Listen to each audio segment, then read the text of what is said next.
Yo, welcome to Kurojo Builds. Today we're going to take a look at this Jurassic Park gate 1/18 scale for Mattel Figures that I built a couple of years ago. Spent no expense. On to your butts.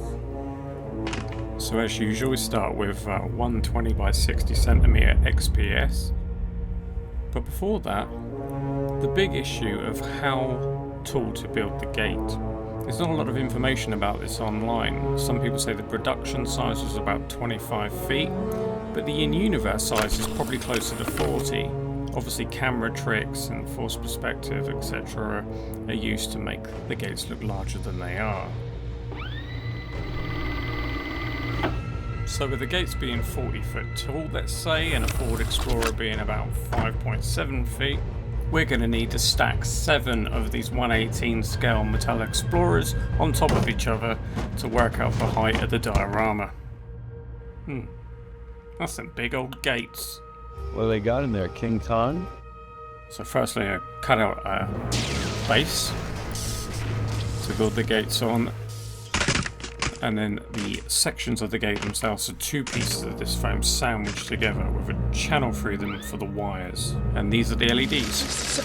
Thing and then I tie it to that thing there and then I pull down this thing here and then pull it back up. So after I'd finally worked out how I was going to wire it up, I started laying everything in, then painted it black. I did some dry fitting.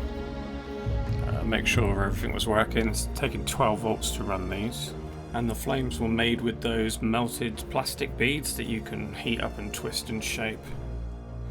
Add some colour.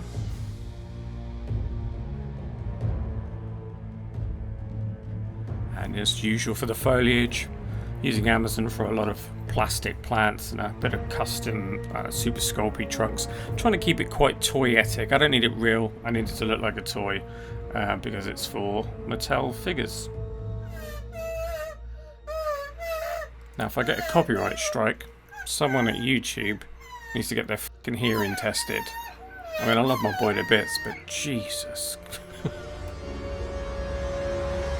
Yeah, the flames are made by melted plastic that you add a bit of red dye to and twist it up with a hollow in the middle for the LEDs.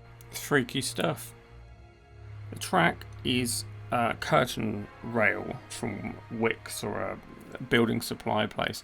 I'm not a big fan of it. I would rather have a 3D printed screen accurate track, but for now this is the stuff I had, it's the stuff I used. Think I'll have that on the tour? So looking at the diorama now today, there's some things I missed, some things I'd like to do. These side supports with the additional galvanized wire I'd like to add.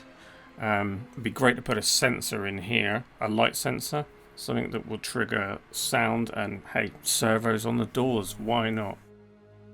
Let's talk about those doors. I haven't got any footage of me making them. I made them from scratch with balsa wood. I'm relatively pleased with them, they're quite accurate, but I don't like that they're made of wood. I'd rather do it with like a PVC crafting plastic and scratch the grain in. And again, because I want it to look and function as a toy.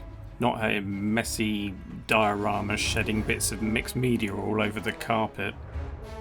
Anyway, the lad enjoys playing with it, and I hope you enjoyed watching. More coming soon. Thanks again.